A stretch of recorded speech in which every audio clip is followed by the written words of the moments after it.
اور اب کچھ بات کریں گے موسم کی صورتحال کی، رخ کریں گے لاہور کا، جہاں مسلسل دوسرے دن بارش نے آج پھر نظام زندگی درہم برہم کر رکھ دیا۔ مختلف حادثات میں 4 افراد جاں بحق اور 12 افراد زخمی ہو گئے ہیں۔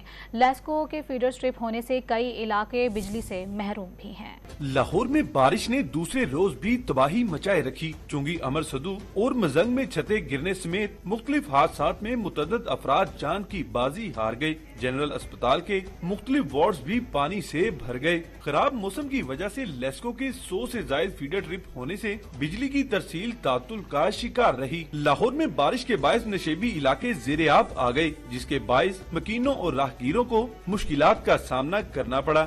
بارش اتنی زیادہ ہوئی ہے کہ انتظام ٹھیک سے ہو نہیں پایا اور لوگوں کو بہت مسائل رہے، آفیسز میں لوگ پہنچ نہیں سکے۔ ٹریفک بھی بہت زیادہ متاثر رہی ہے، گاڑیاں خراب ہوئی ہیں، لوگ کافی پریشان رہے ہیں۔ نشتر ٹاؤن میں 73، جوہر ٹاؤن میں 64، لکشمی چوک میں 52 اور گلشن راوی میں 48 ملی میٹر بارش ریکارڈ کی گئی۔